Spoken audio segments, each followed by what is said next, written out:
Yo, check it out. This is the latest iteration of my logo from the calligrapher, a handwritten and scanned version. Pretty happy with that. Making some solid progress. Yeah. Let me set us up for the usual jam here. Pretty excited about this one, to be honest. This daily diary. A new idea has struck me. Fresh off the press, folks. All right. I'm gonna try to keep this a little closer so you can hear me better, hopefully. So,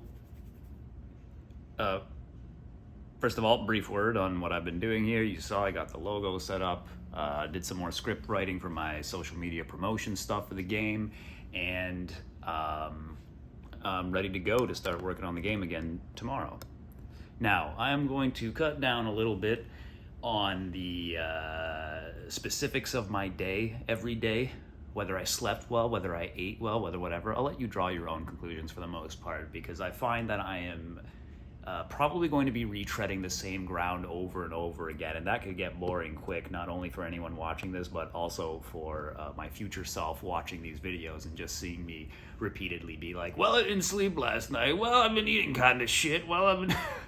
So maybe I'll keep it positive, and from now on it'll only be when I am straight kicking ass that I'll be like, guess what, everything's sick. So right now, everything is all right.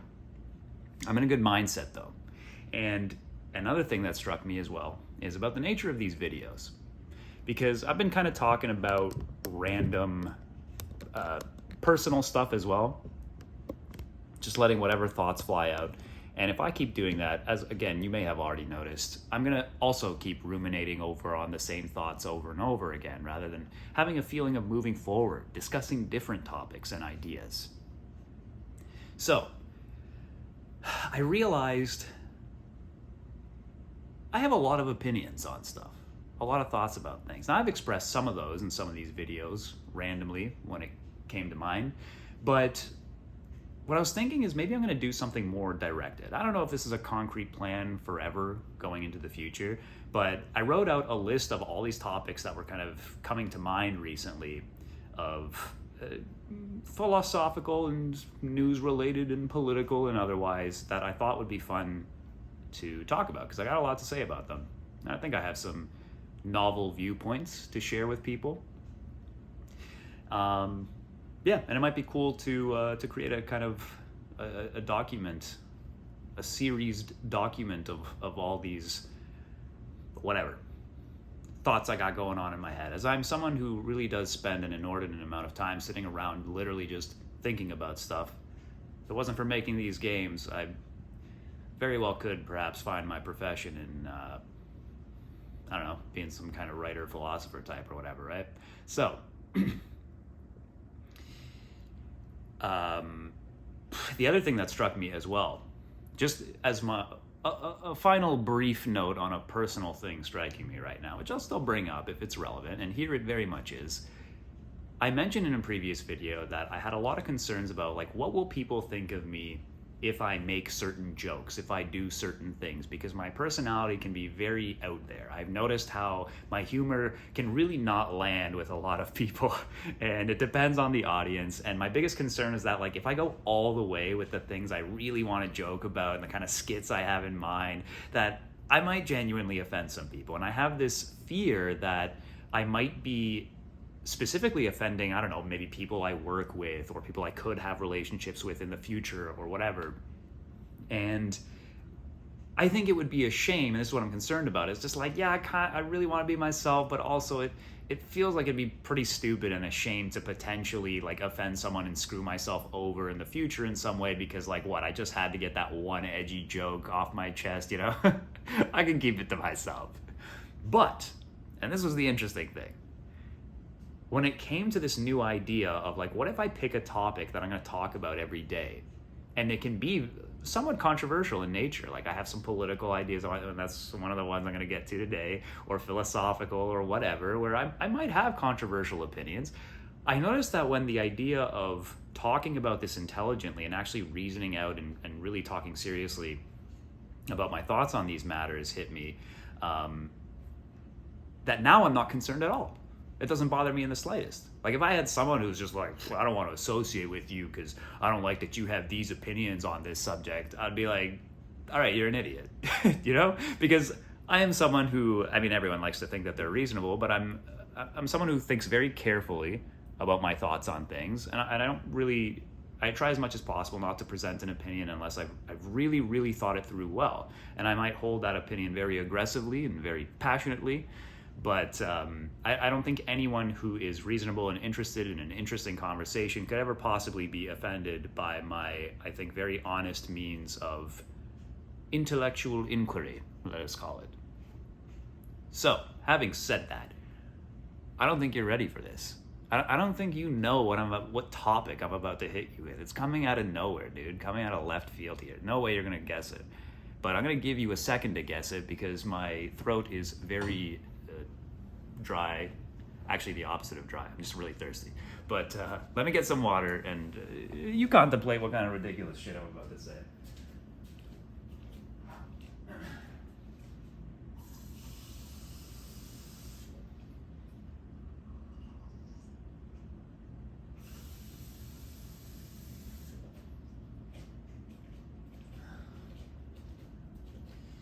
All right, you ready for this? I mean, I suppose there are a lot of indie developers out there who like to be politically activist types and whatnot, but I think I got a unique perspective here because I'm not your typical, if I may start off already controversial, your typical hardcore, far left socialist, communist indie developer. No offense to anyone who holds those beliefs, but it's kind of the cliche at this point, isn't it? All right, what did I want to talk about? Abortion. That's right. I would like to talk about the very, very mundane, not controversial at all, political topic of abortion. Okay, now, why does this even pop into my head? Where does this come from? Earlier today, I come across a video of good old Charlie Kirk. Now, Charlie Kirk, for those who don't know, is a conservative commentator and a Christian, hardcore Christian, and he is very much a pro-life advocate. He believes that life begins at the moment of conception, and that for that reason, not only does it begin at the moment of conception, but that it's a human being, and so like if you commit an abortion, it is the same thing effectively as murdering a baby. Next to him, opposite of him, is a college student, a liberal college student, usually the kinds of opponents that he has, arguing the pro-choice position. And watching these kinds of videos always frustrates me. I believe that most people are quite poor in their ability to moralize philosophically, to reason morally in terms of philosophy, and I am frustrated by both sides of the argument because they tend to, most especially by the pro-choice side, because they tend to be very weak in how they argue their moral side of the equation, and they often fixate on things that are just always a losing argument. So anyway, let me go ahead and just jump right into it, and this is going to go a little all over the place because I got a few things I want to address here. First of all, I'm going to be giving my opinion on whether I'm pro-life, pro-choice, or whatever. Now, specifically, I am pro-choice up to a certain point. So I'm going to present my argument for how I reasoned that out. Secondly, I'm going to explain a little bit about how I understand moral questions, like what my moral framework is and how I analyze things morally, and what it is I think that trips most people up when they try to reason about things morally, especially when it comes to these kinds of conversations. And finally, I'm going to offer some advice on the best way to have a discussion or to debate with someone philosophically and to make your point. A lot of the time, I think most of the time when people have arguments, they aren't even really having a discussion. They're actually talking past each other because they don't get to the heart of like what they're, basically anyone who has an opinion on anything, they're coming from a certain point of view. And the foundation of any point of view are certain premises that you just like take for granted, things that you believe like just cuz for whatever reason. And in order to be able to have a real conversation, you need to agree with the other person on some of those foundations. Otherwise, you're both potentially talking about two completely different things. And, well, yeah, anyway, that's it. So, those are the three things that I want to talk about. And maybe someone will learn something from this. So let's begin. Charlie has three premises that he likes to bring up, and this is what he always goes to. Number one is he argues that life begins at the moment of conception. Right off the bat, a lot of pro-choice arguers try to act like he is somehow, like this is a debatable point. Well, technically, the definition of life is subjective. You know, you can define it however you want. Even science doesn't agree what exactly is life. But all of these arguments are really rather silly. This is the kind of stuff that gives Charlie like free points every time he makes this debate, because it's really just a stupid thing to argue. Your skin cells are living things. A fly is a living thing. He doesn't even make much of a strong point by saying it's a living thing. Living things die and we kill them all the time. It's not that big of a deal. And so getting tripped up right off the bat, and we know why he gets tripped up, why the pro-choice debater gets tripped up, because he doesn't want to admit to Charlie that there is this like moral quandary here. He thinks he's immediately losing the argument by doing that, but he's not. And that's where the mistake comes into play here. So they try to argue with this, but of course it's silly. Obviously that egg combining with the sperm is in fact a life form. And I think one other thing to analyze is the question of why does the pro-choice person immediately try to argue this? And like I said, it's a little bit of like already knowing where Charlie is going with this and you're trying to avoid the moral question. But that's the thing. Why are you trying to avoid the moral question? And this is where it comes into play the way that I look at moral questions and what I think is mistaken about how a lot of people think of them. People like to think that they're good, right? Most of the people, when they do something that's wrong, they won't just admit that it's wrong and own up to it, or admit that it's wrong, but say like, but I think it was reasonable, but I think it was acceptable. Instead, they will prefer to say that actually it was good, right?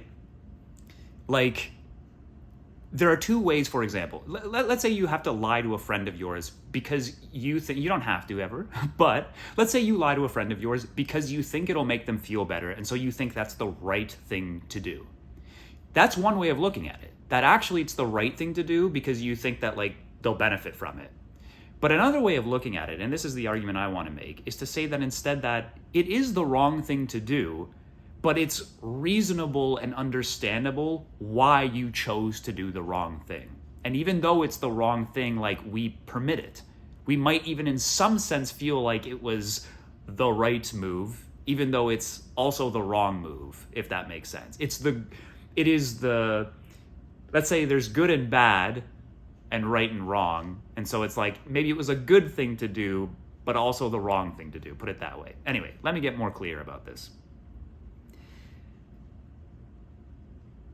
In Christian theology, you have the story of Adam and Eve and this idea of original sin. They ate from the tree, they bit into the apple, and the tradition there is that because of this, all human beings have original sin. We are forever, every baby is born with this inherent sense of being flawed.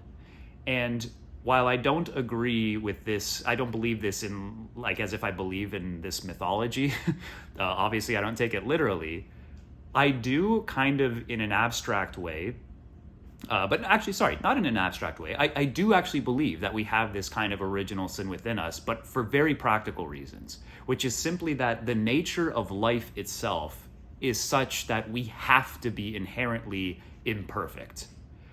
Every single living thing has to kill in order to survive.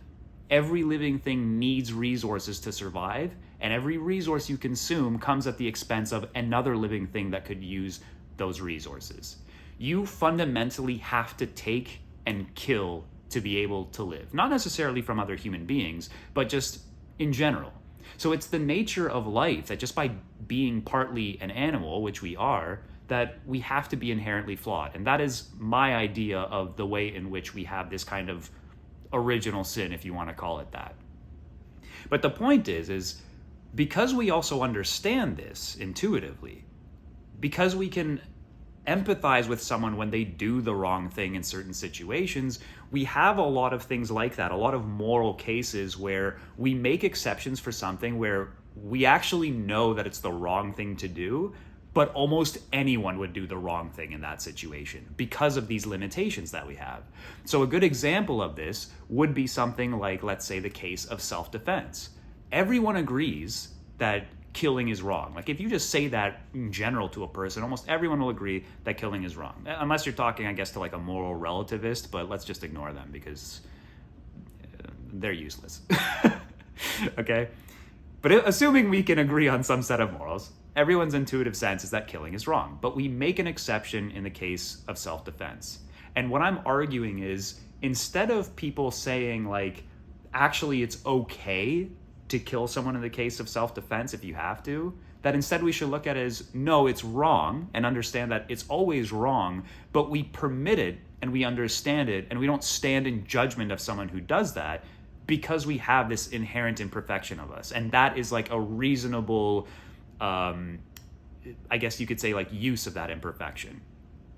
And part of the problem that you can see with us having this like not being morally perfect, or rather like the reason why we have to not be morally perfect, is we actually wouldn't be able to exist without this imperfection. If you have a group of people who are all literally perfect Christ-like pacifists who always turn the other cheek, that group of people are going to be wiped out within like a generation or two. Or to put it a different way, this is where I'm getting into a little more controversial territories of some of my opinion, but it's another example of this. Sexuality. I think sex, being very much an animal instinct, is itself also that's something that's fundamentally, I actually think, not just amoral, but immoral. Insofar as, and the use of immoral here is a little weird because it's weird to think of sex as just like fundamentally immoral, but I just mean how it is like an imperfection. When you go to get involved with someone romantically, you don't do this because you want to help them, because it's a good thing to do. You do this because you want them for yourself. You like the person, you find them attractive, and this is all driven by, for the most part, your desire to reproduce. And if you actually want to be the most perfect person possible, and there's other things that come involved with being romantic as well, right? Like you end up probably having a family, and then when you have a family, this can also screw with like a universal perfect sense of morality, because ideally we treat everyone with the same level of love.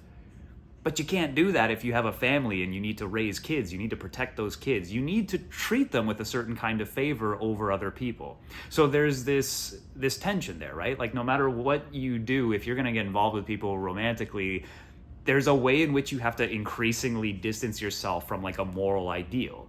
And I think this is why historically and in the traditions of all the religions, whether it's the Buddha, whether it's Jesus, whoever, this is why celibacy is always something that every one of these people have always adhered to, and why the highest orders of religious organizations do this as well. I think most people don't understand this, that it's often seen as just this bizarre superstition, or maybe like some practical way for societies to like control who reproduces with who, or whatever. And there's probably some truth to that as well. But I think philosophically and theologically and like in the spiritual sense, this is the origin of why chastity is seen as this thing that is held in high regard, is because it's a way of stopping yourself from acting on something that's actually ultimately a selfish impulse, and which reduces your ability to be more godlike, if you will, be more heavenly, more like an angel, more like a perfect, morally perfect person. So, getting back to my original point, we can make exceptions. We can already see exceptions of how, and sorry, I was just going to quickly say, when it comes to the romance, and perfect example also of how if literally everyone was celibate, we would be wiped out in a generation or two. So it's a perfect example of how moral imperfection is a necessity for our existence. And like I was saying, we go back to the self-defense case, and it's not just self-defense. People will justify it in warfare. They'll justify it, hell, even like revenge.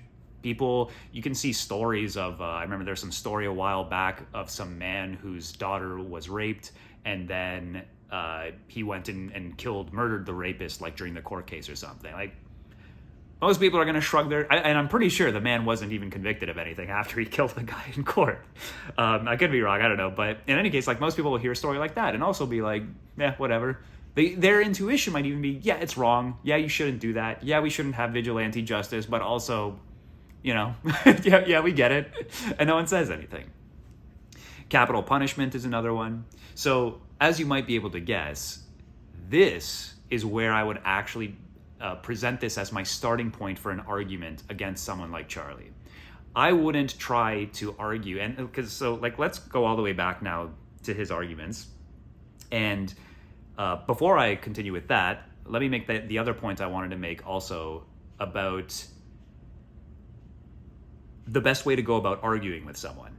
So Charlie presents a few different premises. I'm going to explain the rest of them in a second, but the best way to debate with someone is to not only be able to, and to have a real discussion, is not only to be able to come to an agreement on what the premises of your argument are, which is what I'm going to show how to do that in a second, but also it's even better if you can accept every single premise that your opponent is saying. Like, here's the basis of my argument. Here's where I'm coming from in my point of view, like what it's based on. And if you can accept that point of view and then show how they're still mistaken and you can still come to the conclusion of your argument, that is the best possible argument that you can make, right? It's almost like you're helping them. You give them the best version of their own argument and then prove how it still doesn't hold up.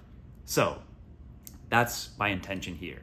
Now we can go back to Charlie's argument. His first point: life begins at the moment of conception. Sure, of course it does. What could it be other than a life form? There's no argument to be made there. Secondly, this is a human life. He will probably even specifically want to call it a human being. We can say here that he's maybe also being a little misleading, because of course most people are not thinking of like a tiny little fetus when they think of the phrase human being. But once again, there's nothing really to argue here. He's technically correct. If you classify it as not a human, what is it? It's a human life, a very early human life in a very specific stage, but it is human life. So, okay, fine. Again, let's grant him that. And this is another problem as well that the pro-choice people have. They start to argue with him about this thing as well. And they start saying, well, what is it that makes human life what it is? And they get into all these philosophical things. Well, it's about consciousness. It's about this. And I'm going to, in a second, explain like why that's all also a really bad way of arguing. And you're going to lose that too, because what a human is also one of those things that's kind of subjective, and you can spend all day sitting there arguing specifics. But the most common sense, obvious answer here is, yeah, Charlie's right. It is human life. What the hell else would it be?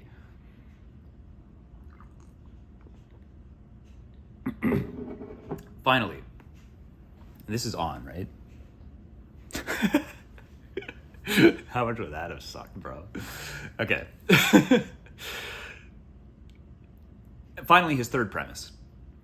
His third premise is that because it is a human life, we can attribute to it a moral value that is something like the value that we give to all human life. And we can grant him that as well.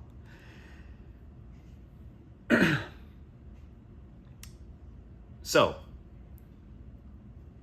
like I mentioned before, at this point, pro-choice people will oftentimes try to argue from saying something like, well, what really makes killing wrong is that a person is conscious, or what makes it wrong is that a person will suffer. And the problem with trying to make any argument like that, trying to specify like, here's why exactly this thing is wrong, rather than just accepting as a premise that, yeah, killing is wrong, is that you can come up with all kinds of hypothetical scenarios that will prove that your little definition is going to be wrong. This is the problem with definitions. They're actually very blurry. They just need to be good enough to create distinctions between things, but when you start to get down to like the fine details, you can make it so any definition doesn't make sense anymore.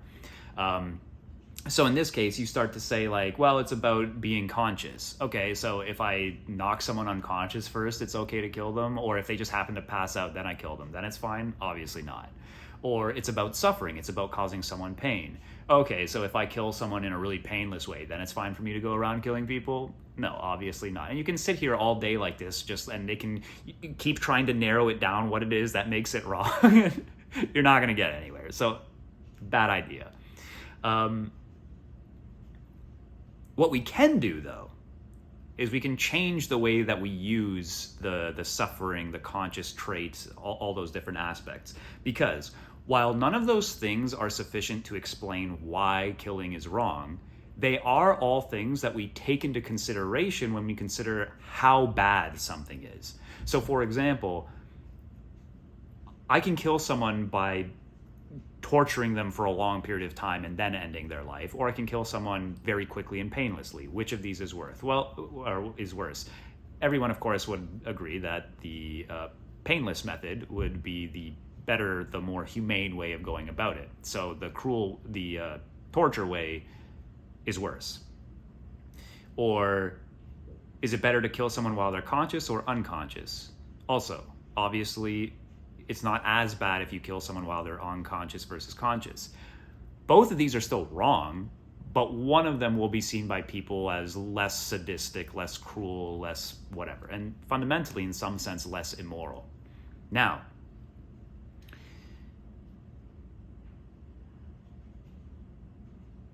what we can do is take all of this information and look at what the situation is for what it is. We can accept all of Charlie's premises and say, okay, it's a human life, and sure, it has at least some value as what we might think of as a human being. We can grant him all of these things and say, but now we can look at this situation as a whole for what it really is, which is the balancing, the calculation of the quality of a woman's life, the convenience of her life, her having like self-determination over the trajectory of her life versus the life of this, we'll even grant it and call it a human being, and their future potential, let's call it that.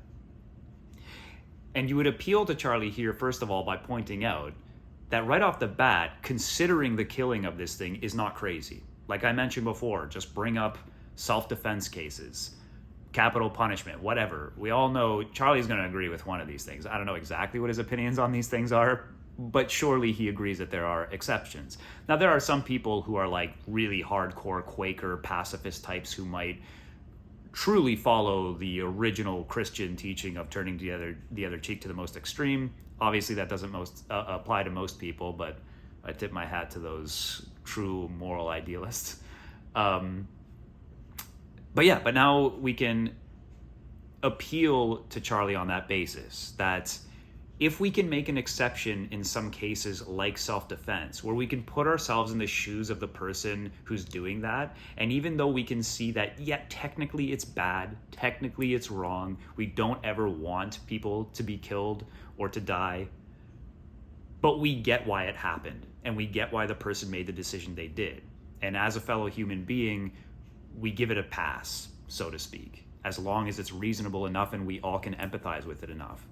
And in this situation, between this unborn fetus and certainly in the earliest stages of pregnancy versus the trajectory of the woman's life and the quality of her life and so on, it's a similar kind of situation. It's hard to say here, can you sit in the shoes of the woman and say that you can't reasonably understand why she would choose to get an abortion, that she is a particularly malicious or like evil person for wanting to do this, especially when you consider that this fetus, even if we call it a human being, consider it a baby if you want to, it still fundamentally lacks so many of the things that make killing worse.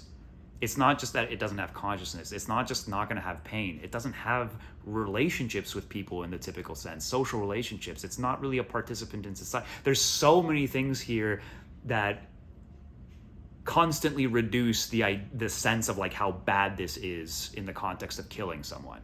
So that now when you put all that together, how much more diminished it is in terms of how bad it is, combined with the quality of life of the woman, combined with the fact that, we're imperfect and sometimes we do things that are wrong. And we can now say that even if it is morally wrong for abortions to ever occur, we can understand why they happen, we can empathize with it, and we can find it reasonable enough that we can permit it, we can give it a pass. And the thing is you don't even have to make the case that it would be better for the woman to have an abortion. You don't even have to do that. For all we know, you could even go ahead, once again, to make the argument as strong as possible. You could even go so far as to say that that it's possible that this baby will grow up to be the next Einstein or something. That maybe it's objectively the worst move for this woman to have an abortion. But the point is, there's just enough doubt in there. There's just enough like ambiguity, enough of that tension I'm talking about between, which I want to explain this a little bit more too, but in my moral framework of how, well, let me get into this right now. Because of the way I see morals, and most things being like right and wrong, but we just give permission to do wrong things sometimes, I actually also believe that in most what we think of as morally ambiguous situations, or as like morally gray, I don't think they're really ambiguous at all. I think in most cases, we actually know exactly what the right and wrong thing to do are. It's just that there's always that tension in most cases between the moral ideal and what we desire as an animal human being. And that oftentimes it can maybe even be almost impossible to fulfill the moral ideal. And so this is really all about finding the balance between those two things. Sometimes, to be fair, moral ambiguity can also be because we literally don't know, you don't have enough information, you don't know what'll happen. But I think in most cases, we can actually definitively say when something is more right or more, like when what the right decision is, what the wrong decision is.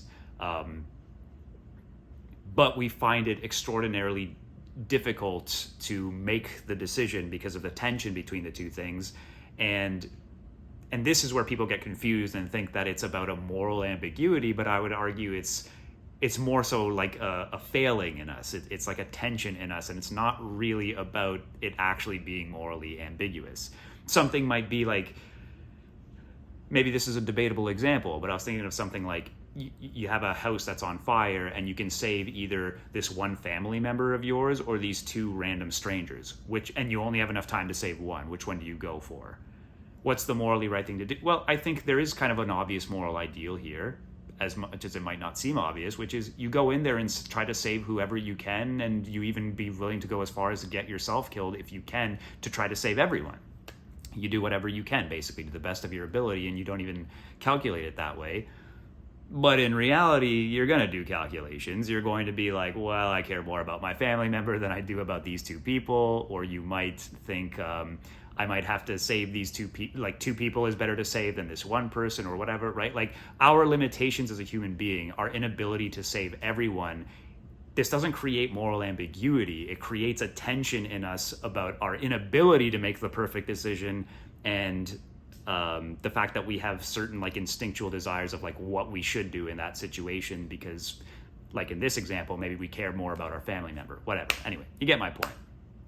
So similarly here, I think the question that has to be asked, and that I would put to Charlie, is that even if we agree abortion is wrong, this is a human being, and so on, the badness of the killing of this early human life versus the trajectory of this woman's life and her right to determine what will happen in her life, there's just enough doubt there, enough ambiguity about being able to empathize with her and not really being able to blame her for making the decision to have an abortion, that I don't think we can rightfully sit in judgment of her. Even if we know she's going to make the wrong decision, it seems like it's a hard place to be passing judgment on someone.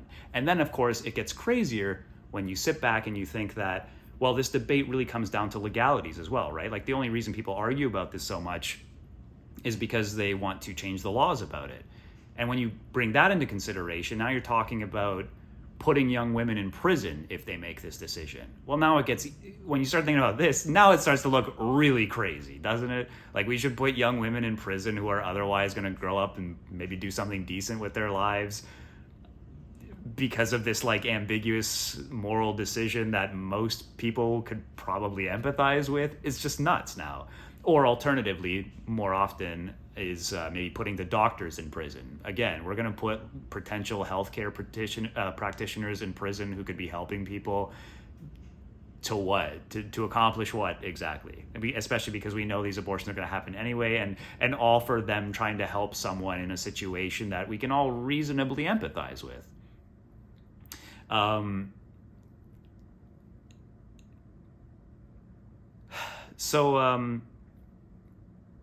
Oh, and another thing I want to say also about like the legal system as well is how a lot of people think of the legal system in terms of justice, for example, or fairness, and maybe Charlie's thinking about it in that sense as well.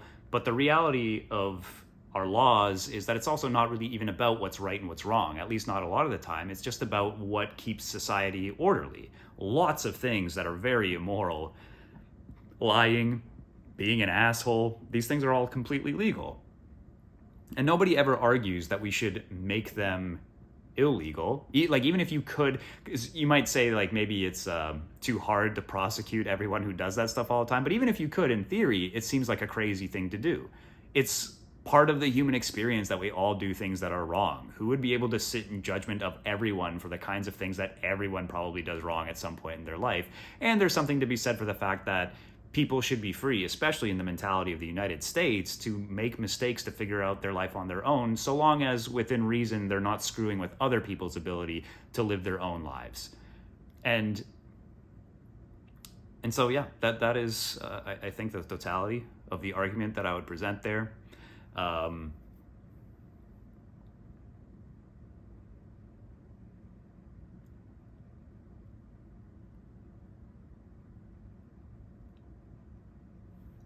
don't know.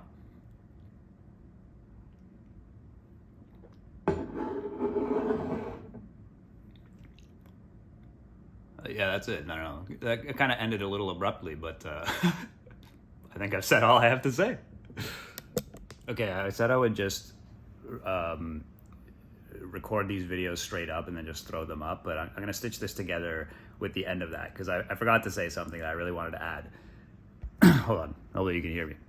Yeah, I forgot to say something I wanted to add at the end there, which is that I only agree with the pro-choice position up until the third or fourth month, because I think at that point your argument now starts to lean away from empathizing with the woman and more towards this is getting a little too close to killing something that's now increasingly more like literally a baby.